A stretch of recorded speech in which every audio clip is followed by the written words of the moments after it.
بسم اللہ الرحمن الرحیم ثم جعلناک علی شریعۃ من الامر فاتبعها ولا تتبع اهواء الذین لا يعلمون۔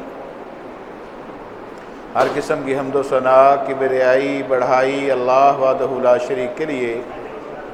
درود و سلام امام الانبیاء، امام الحرمین، امام القبلتین، رسول خاتم پیغمبراں، شکوہ تاجداراں، فیروغ گل آزاراں، انیس دل و فغاراں، تب و تاب کوہ فاراں، بہار شبنم ستاں، شباب نور بہاراں، شہر یار مرسلاں، فانوس ایوان جہاں، میرے اور آپ کے ہادی مرشد رہنما، پوری کائنات کے قائد اعلیٰ جناب محمد رسول اللہ صلی اللہ علیہ وآلہ وسلم کی ذات در پر ہو۔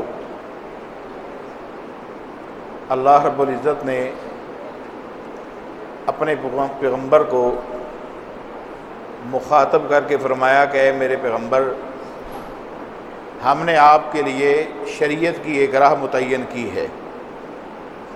وَلَا تَتَّبِعْ أَهْوَاءَ الَّذِينَ لَا يَعْلَمُونَ، آپ ان لوگوں کی پیروی نہ کرنا جو اپنی خواہشات کی پیروی کرتے ہیں۔ یعنی اے پیغمبر، تو بھی اس شریعت کا پابند ہے جو ہم نے آپ کے لیے شریعت نازل کی ہے۔ پتہ یہ چلا کہ پیغمبر بھی شریعت کا پابند ہے، اور وہ شریعت اللہ کی طرف سے ہوتی ہے۔ جو اللہ نے حکم دے دیا ہے اس کی مخالفت پیغمبر بھی نہیں کر سکتا۔ امام ذہبی رحمہ اللہ علیہ نے اپنی سیر کے اندر یہ واقعہ نقل کیا ہے، دو کافروں کا آپس میں بات چیت کا ذکر کیا ہے، ان کا آپس میں مکالمہ ہوتا ہے، اور وہ امام ذہبی نے اپنی کتاب میں اسے نقل کیا ہے۔ واقعہ اس طرح ہے، امام صاحب لکھتے ہیں کہ جنگ بدر میں رات ہو گئی اور فوجیں اپنے اپنے خیموں میں چلی گئیں۔ اب صبح اذان ہوئی، ایک مسلمان اذان دیتا ہے اور سارے خیموں سے مسلمان نکل کر وہاں جمع ہو جاتے ہیں۔ دو کافر اپنے خیموں میں جاگ رہے تھے اور وہ اکٹھے تھے۔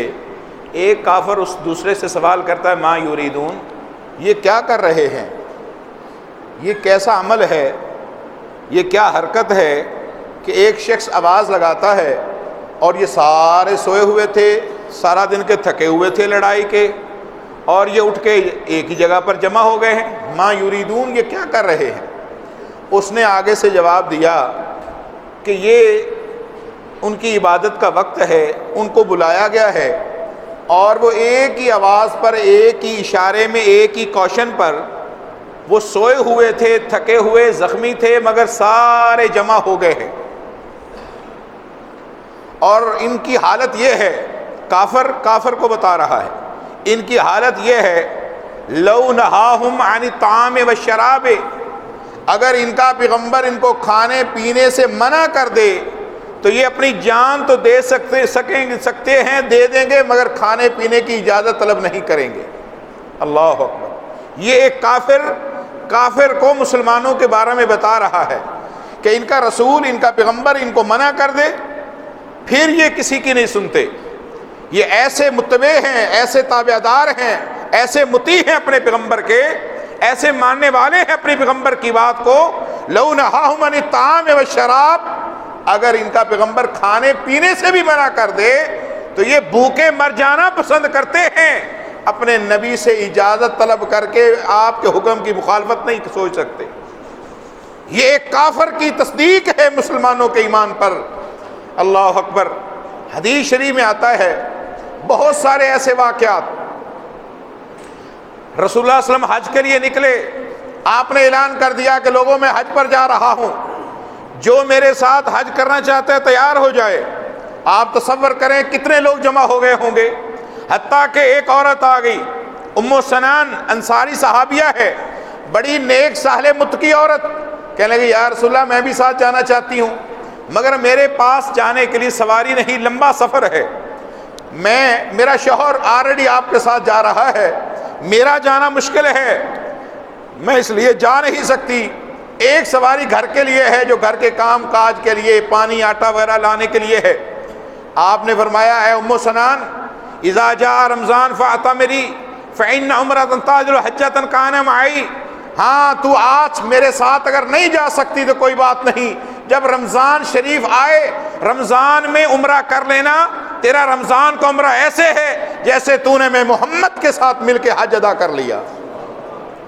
اب آپ ذرا اندازہ کریں بات کس طرف میں لے کے جا رہا ہوں، کامیابی کا راستہ کیا ہے۔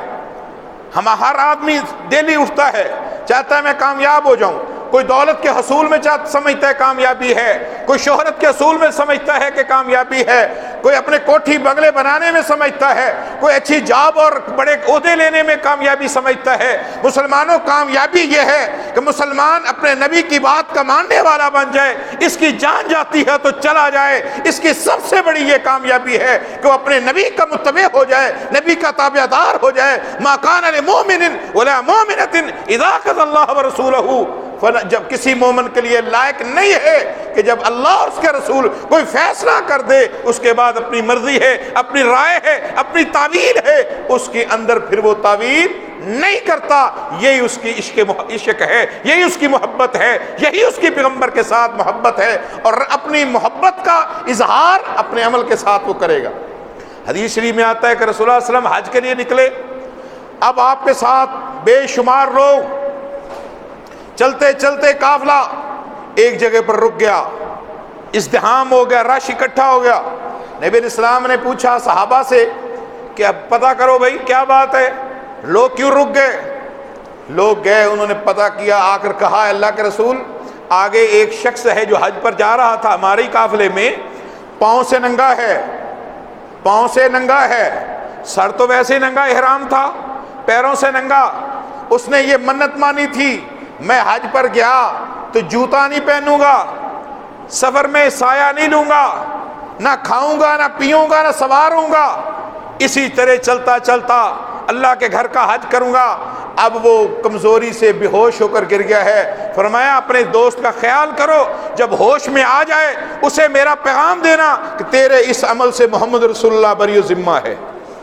جب رسول اللہ نے اس کام نہیں کیا تو اس طرح کا کام کرے گا تو تیرا حج اللہ کے ہاں قبول نہیں ہوگا، چاہے تو صحابی ہے، چاہے پیغمبر کے قافلے میں حج کرنے جا رہا ہے، تیرے حج کی کوئی حیثیت نہیں، تیری نماز کی کوئی حیثیت نہیں، تیرے عمرے کی کوئی حیثیت نہیں، تیرے روزے کی کوئی حیثیت نہیں، اگر تیرا روزہ محمد رسول اللہ علیہ وسلم کی کاپی نہیں ہے تو نے کرنا کیا ہے؟ تیرے لیے پہلے سارے کا سارا لائحہ عمل موجود ہے، نقشہ موجود ہے، ماڈل موجود ہے، اسوہ موجود ہے، تو انہیں سمپل کاپی کرنی ہے، بس تو نبی کی کاپی کرتا جا، تو محمد کے ساتھ جنت میں اس کا ساتھی بن جائے گا۔ صرف کاپی کرنی ہے، اس بات کو سمجھے، مختصر سا وقت ہے۔ اسلام ہمارے لیے کیا ہے؟ ہم نے صرف رسول اللہ کی کاپی کرنی ہے، بس فوٹو کاپی ہم نے کرنی ہے۔ جتنی کوشش کریں آپ کاپی کریں، جتنی بہتر کوشش کریں بہتر فوٹو کاپی آ جائے، بس یہی ہمارا کام ہے۔ اللہ اکبر۔ حدیث شریف میں آتا ہے سیدنا علی کہتے ہیں اگر ایک شخص پیدا ہوتے ہی بیت اللہ میں آ جائے اور وہیں پر کھائے اور پیے، کیا کھائے گا کیا پیے گا؟ زمزم کھائے گا، زمزم پیے گا۔ حدیث میں آتا ہے الماء زمزم لما شرب لہ، زمزم ایک ایسی نعمت ہے اللہ کی جس مقصد کے لیے کوئی استعمال کرتا ہے، اگر کوئی شفا چاہتا ہے اللہ شفا دے دیتا ہے، اگر کوئی پیاس کے لیے پیتا ہے پیاس دور کر دیتا ہے، اگر کوئی بھوک کے لیے پیتا ہے اللہ بھوک دور کر دیتا ہے۔ لما شرب لہ، جس مقصد کے لیے بھی اسے استعمال کیا جائے اللہ اس مقصد کو پورا کر دیتا ہے۔ میرے پیغمبر کی یہ زبان ہے، فرمایا کہ خیر الماء علی وجہ الارض ماء زمزم، کائنات کی دھرتی پر سب سے اعلیٰ پانی زمزم کا پانی ہے۔ اللہ اکبر۔ ارے یہ پیغمبر کی ایڑیوں کے نیچے نکلنے والا، دین کے لیے قربانیاں دینے والوں کی ایڑیوں سے نکلنے والا ہے، قیامت تک کے لیے اللہ نے اس کو جاری و ساری کر دیا ہے۔ کتنا بڑا معجزہ ہے آپ اندازہ کر لیں، قیامت تک کے لیے جاری و ساری ہے۔ اور اس دن رسول اللہ صلی اللہ علیہ وسلم فرماتے ہیں کہ اگر اس دن سیدہ ہاجرہ اس پانی کو نہ روکتی پوری کائنات تک یہ پانی پہنچتا اور کائنات کا ایک ایک فرد قیامت تک اس سے فائدہ اٹھاتا۔ جو آج پہنچ نہ سکا اس لحاظ سے کہ جاری ہو جاتا، مگر الحمدللہ آج بھی پوری کائنات مسلمان اس سے فائدہ اٹھا رہے ہیں۔ حضرت ابو ایوب انصاری کہتے ہیں جب مجھے پتہ چلا رسول اللہ علیہ وسلم کی رسالت اور بعثت کا تو میں مکہ میں آیا آپ کو ملنے کے لیے، مگر میرے دوستوں نے کہا کہ مکہ میں جاؤ گے تو کسی کو ملنا نہیں ہے، کسی کو بتانا نہیں کہ تم کون ہو کس لیے آئے ہو، ورنہ مکہ والے جان سے مار دیں گے. ایسا سخت ان کا کریک ڈاؤن تھا کہ کوئی اپنے ایمان اسلام کا دعویٰ کرنا بھی بڑا مشکل تھا. بڑے عجیب و غریب ادوار گزرے. حضرت ایوب انصاری فرماتے ہیں کہ میں وہاں جا کر رک گیا بیت اللہ میں، مگر اب پتہ نہیں ہے، اب میں آپ کو جانتا نہیں ہوں. جو آتا اس کی شکل دیکھتا، دل سے گواہی لیتا کہ کیا یہ ہے آمنہ کے لال. کہتے کرتے کرتے کرتے مہینہ ہو گیا، ایک چہرہ مجھے نظر آیا، میرے دل نے گواہی دی یہی محمد رسول اللہ صلی اللہ علیہ وسلم ہو سکتے ہیں. کہتے مگر میں نے سوال نہیں کیا، آپ آئے، عبادت کی، نکل گئے. جب نکلے تو میں بھی پیچھے پیچھے، آبادی سے ذرا دور گئے تو میں نے آپ کو آواز دی، آپ رک گئے. آپ نے کہا کون ہو، کہاں سے آئے ہو؟ میں نے کہا جی میں مسافر ہوں، آپ کو ملنے کے لیے آیا ہوں، آپ کے بارے میں سنا. فرمایا کہاں رہے؟ کہا جی میں 1 مہینہ بیت اللہ میں رہا. کہا کیا کھاتے رہے؟ کہا میں صرف زمزم پیتا رہا. جب آیا تھا تو کمزور تھا، مگر آپ دیکھیں میں کتنا موٹا تازہ ہو گیا ہوں. زمزم نے مجھے اتنا طاقتور کر دیا ہے اللہ کے رسول. میں مدینہ سے آیا، یثرب کی وادی سے، اسلام کی بات سننے کے لیے، آپ سے ہدایت لینے کے لیے آیا ہوں. اللہ اکبر کبیرہ. سیدنا علی کیا کہتے ہیں؟ کہتے ایک بچہ پیدا ہو، حرم میں چلا جائے، حرم میں ہی زندگی گزار دے. اس کا بچپن ہے، جوانی ہے، لڑکپن ہے، بڑھاپا ہے، شب و روز عبادت میں گزار دے، حجر اسود کے سامنے گزار دے، بیت اللہ کا طواف کرتے گزار دے، مگر یہیں پر وہ مر جائے. کتنا نیک آدمی ہے، کتنا صالح ہے، جس نے برائی دیکھی ہی نہیں، جس کو پتہ ہی نہیں دنیا کیا ہے.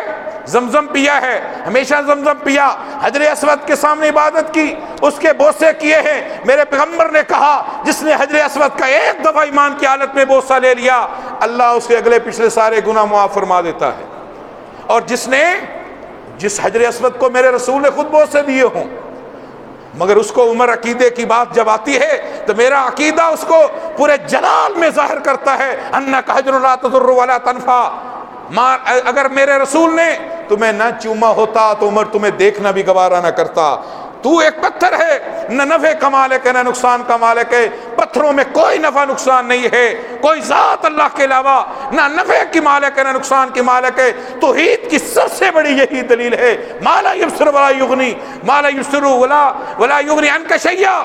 اے بابا آپ کن بتوں کی ہمیں دعوت دیتے ہیں؟ ابراہیم علیہ السلام کہتے ہیں نہ دیکھنے کے قابل ہیں، ما لا یسمع، نہ سننے کے قابل ہیں، ولا یغنی عنک شیئا، نہ نفع نقصان کے مالک ہیں.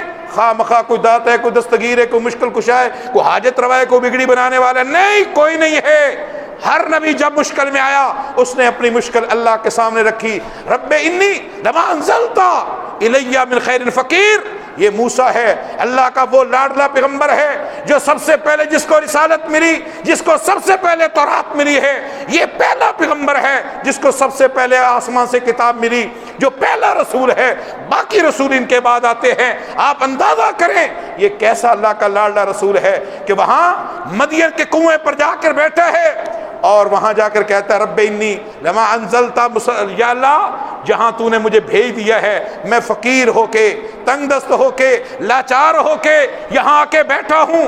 اللہ مجھے کوئی پوچھنے والا نہیں، یا اللہ میں کسی کا واقف نہیں. یا اللہ من خیر فقیر، جو مجھے فقیر کو دے دے وہی تیری خیر ہے، وہی تیری برکت ہے، وہی تیری مجھ پر رحمت ہے.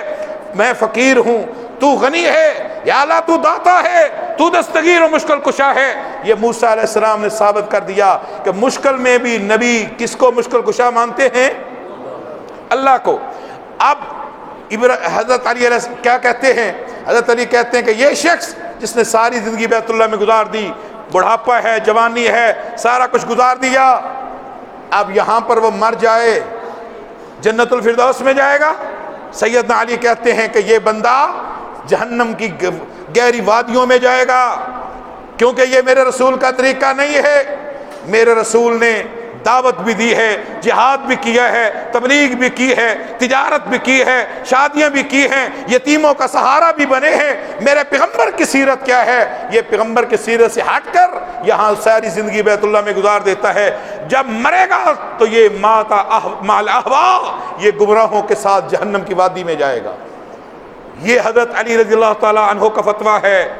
میرے بھائیوں، بنو ثقیف کے ساتھ حدیث شریف میں آتا ہے طائف پر رسول اللہ صلی اللہ علیہ وسلم نے حملہ کیا، بنو ثقیف قبیلے کے ساتھ جنگ ہوئی، 13 دن لڑائی چلتی رہی، 13 دن کی لڑائی میں فتح نہ ہوئی۔ رسول اللہ صلی اللہ علیہ وسلم نے فرمایا انا قافلون غدا انشاءاللہ، ہم کل صبح واپس چلے جائیں گے، انا قافلون غدا انشاءاللہ، ہم کل انشاءاللہ واپس جائیں گے۔ صحابہ نے کہا ارنرجیو ونفتہو، اے اللہ کے رسول ہم واپس بغیر فتح کے چلے جائیں گے؟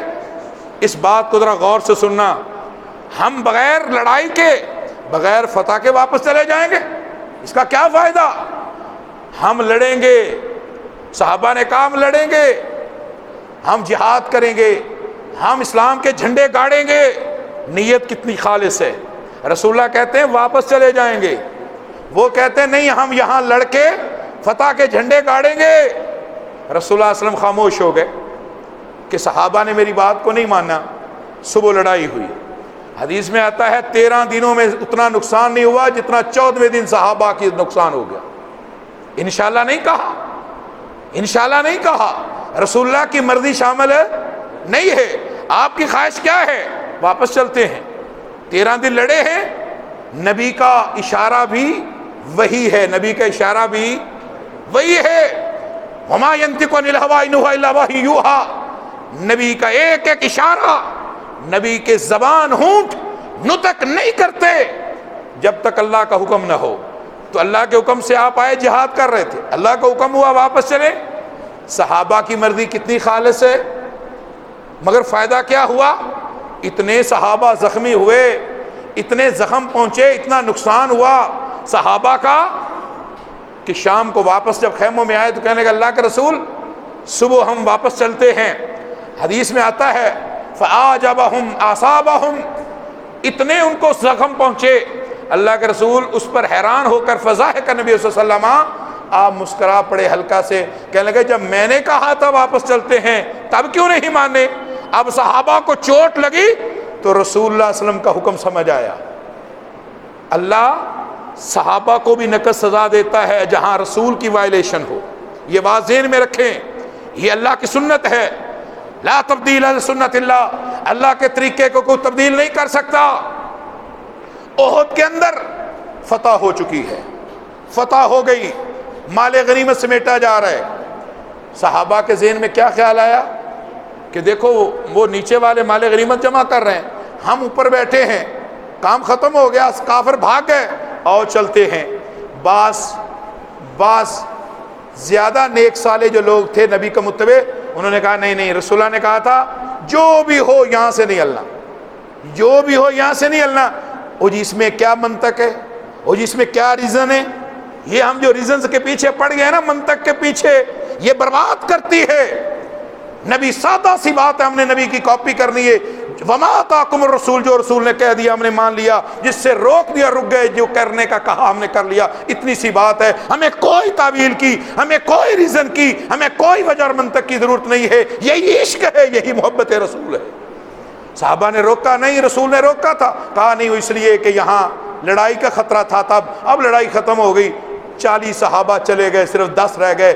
10 جو رہ گئے تھوڑے تھے، 10 تھوڑے تھے یا زیادہ تھے؟ تھوڑے تھے نا، زیادہ چلے گئے۔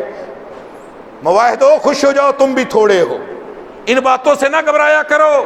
جو نبی کی ایک ایک سنت پر ڈر جاتے ہیں وہ تھوڑے ہوتے ہیں، اور تھوڑے جو ڈٹ گئے کیا وہی شہید ہوئے؟ وہی شہید نہیں ہوئے، 60 اور بھی شہید ہو گئے، حتیٰ کہ میرے پیغمبر کے چہرے زخمی ہو گئے، میرے پیغمبر کا سر مبارک زخمی ہو گیا، سر سے خون چلتے چلتے آپ کے جوتوں تک پہنچ گیا، اتنا نقصان ہوا، حتیٰ کہ بات عام ہو گئی کہ رسول اللہ صلی اللہ علیہ وسلم شہید ہو گئے ہیں۔ اور صحابہ نے کہا مات علی ما مات رسول اللہ صلی اللہ علیہ وسلم، جس پر ہمارے رسول جان دے گئے ہیں، آؤ ہم بھی پلٹیں اور جا کر جان دے دیں، اب یہاں زندہ رہنے کا کوئی فائدہ نہیں ہے۔ اتنی بڑی نقص سزا اللہ نے کیوں دی؟ رسول کی مخالفت ہوئی۔ رب نے یہ نہیں سوچا میرے نبی کے ساتھی ہیں، سفر حضر کے ساتھی ہیں، کوئی بات نہیں، یہ بدر لڑ کے آئے ہیں، نہیں، نقص سزا کن کو؟ جن کے بارے میں اللہ کہتا ہے رضی اللہ عنہم ورضوا عنہ، میں تم سے راضی تم مجھ سے راضی۔ حدیث میں آتا ہے قیامت والے دن اللہ تعالیٰ جنتیوں کو جنت میں بھیج دے گا، جہنمیوں کو جہنم میں۔ جنتیوں سے پوچھے گا ہاں بھائی کوئی اور خواہش، کچھ اور؟ اچھا میزبان بار بار کہتا ہے مہمان خوش ہو کر جائے، اللہ راضی ہو جائے، کچھ اور کہا یا اللہ اس جنت سے آگے کیا نعمت ہے؟ یا اللہ سارا کچھ مل گیا۔ اللہ کہتا نہیں، ایک نعمت ہے ابھی میرے پاس، میں وہ تمہیں دیتا ہوں۔ یا اللہ وہ کیا ہے؟ اللہ کہتے آج کے بعد میں تم سے راضی ہوا، کبھی ناراض نہیں ہوں گا۔ رضوان اللہ اکبر، اللہ کی رضا سب سے بڑی نعمت ہوگی۔ اتنی بڑی نعمت یہ ان صحابہ کو اللہ نے دنیا میں بتا دیا، مگر سزا پھر بھی دی ہے، سزا پھر بھی دی ہے۔ امام عبداللہ بن عباس رضی اللہ تعالیٰ عنہ رسول اللہ کے چچا زاد بھائی، محدث ہیں، شیخ القرآن ہیں، 3 شاگرد، امام مجاہد، امام طاؤس، 3 بڑے ان کے شاگرد۔ 3 شاگردوں میں جو امام طاؤس ہیں وہ عصر کے بعد نماز پڑھ رہے تھے، عصر کی نماز کے بعد نماز پڑھ رہے تھے۔ انہوں نے پوچھا کہ بھئی آپ یہ کیسی نماز پڑھ رہے ہیں؟ انہوں نے کہا جی اتفاقی۔ مسئلہ کیا ہے؟ عصر کے بعد کوئی نماز نہیں ہے، آپ نے عصر کی فرض پڑھ لی، اس کے بعد کوئی نماز نہیں۔ انہوں نے کہا کہ بھئی عصر کے بعد کوئی نماز نہیں۔ انہوں نے کہا نہیں جی وہ مستقل نہیں پڑھنی چاہیے، شاگرد استاد کو کہہ رہے ہیں، شاگرد امام طاؤس عبداللہ بن عباس کو کہہ رہے ہیں، اتفاق سے کوئی بھی اتفاق ہے تو میں نے 2 رکعتیں پڑھ لی۔ آپ نے فرمایا ما کان مومن بلا مومنۃ اذا قضى الله ورسوله امرا ان يكون لهم الخيرۃ من امرهم شيئا، کسی مومن کو لائق نہیں کہ وہ اللہ اور اس کے رسول کے عمل کے خلاف عمل کرے۔ جب میرے رسول نے عصر کے بعد کوئی نماز نہیں پڑھی اور منع کیا ہے، تم کون ہوتے ہو اتفاقی اور مستقل کی تقسیم کرنے والے؟ اتنا ناراض ہوئے شاگرد سے، کہا ساری زندگی نہیں بولوں گا، تو رسول اللہ صلی اللہ علیہ وسلم کے حکم کی مخالفت کرتا ہے۔ اللہ اکبر۔ میرے بھائیوں یہ اسلام ہے، اسلام نظریے کا نام ہے، آپ کے ذہن میں ہے صاحب کا نظریہ، عقیدہ توحید ہے، وہ عمل ہے۔ وقت آیا نماز پڑھ لی الحمدللہ، وقت آیا زکوٰۃ کا نصاب ہے تو دے دیں ورنہ فرض ہی نہیں۔ حج آپ پر مال نہیں، فرض نہیں ساری زندگی، قربانی مال نہیں، فرض نہیں ساری زندگی، باقی رہ کیا گیا ہے؟ نظریہ یہ نا مین نظریہ، باقی یہ عبادت۔ وہ آپ کو موقع ملے، نظریہ جب تک آپ کا صاف ستھرا نہیں ہے، میرے بھائیوں یاد رکھو، ایک ٹانگ پر کھڑے ہو جائیں، کچے دھاگے کے ساتھ بندھے رہیں جی، فلاں بزرگ کچے دھاگے اتنے سال بندھے رہے، میرے بھائیوں کوئی فائدہ نہیں۔ رسول کی کاپی ہمیشہ کریں۔ حدیث میں آتا ہے آپ مسجد نبی میں آئے، ایک رسی لٹکی ہوئی دیکھی، آپ نے پوچھا یہ رسی کس کی ہے؟ قالوا لزینب یا رسول اللہ، صحابہ نے کہا یا رسول اللہ یہ آپ کی اہلیہ حضرت زینب کی ہے۔ فرمایا یہ کس لیے ہے؟ کہا جی جب آپ کسی دوسری بیوی کے پاس ہوتے ہیں تو وہ رات بھر اتنی نیک ہے، قیام کرتی ہے، تھک جاتی ہے تو رسی سے اپنے آپ کو باندھ لیتی ہے تاکہ گرے نہ، اس کو چوٹ نہ لگے، اپنے آپ پر اتنی جبر کر کے عبادت کرتی ہے۔ رسول اللہ صلی اللہ علیہ وسلم خوش نہیں ہوئے، فرمایا کہ جب زینب آئے فقط نبی صلی اللہ علیہ وسلم، پہلے آپ نے رسی کو کاٹنے کا حکم دیا، کہا جب زینب آئے تو اس کو آ کر کہنا کہ محمد رسول اللہ تمہارے اس عمل سے بری ہے، تمہارے عمل کا کوئی اسلام سے تعلق نہیں۔ یہ کس نے کہا رسی اور دھاگے کے ساتھ لٹکے رہو ساری رات؟ رسول اللہ نے فرمایا جو رات کو عشاء پڑھ لے صبح فجر اٹھ کے پڑھ لے، گویا اس نے ساری رات قیام کیا ہے۔ حتیٰ کہ حدیث میں آتا ہے عمر بن عاص کا بیٹا، عمر بن عاص رضی اللہ تعالیٰ عنہ، عمر بن عاص فاتح مصر دہات العرب، اس کا بیٹا وہ عبداللہ رضی اللہ تعالیٰ عنہ شادی کی، بیوی کے پاس نہیں جاتا، رات بھر قیام کرتا ہے، دن کو روزہ رکھ لیتا ہے، ہر روز یہی کام، رات کو روزہ، رات کو قیام، دن کو روزہ، رات کو قیام، دن کو روزہ۔ بیوی تنگ آ گئی، اس نے آ کر اپنے سسر سے حضرت عمر بن عاص سے شکایت کی کہ بابا جی یہ میرے ساتھ، یہ میرا شوہر عجیب ہے، رات کو ہر روز ساری رات قیام اور دن کو یہ روزہ رکھ لیتا ہے، تو شادی کا کیا فائدہ؟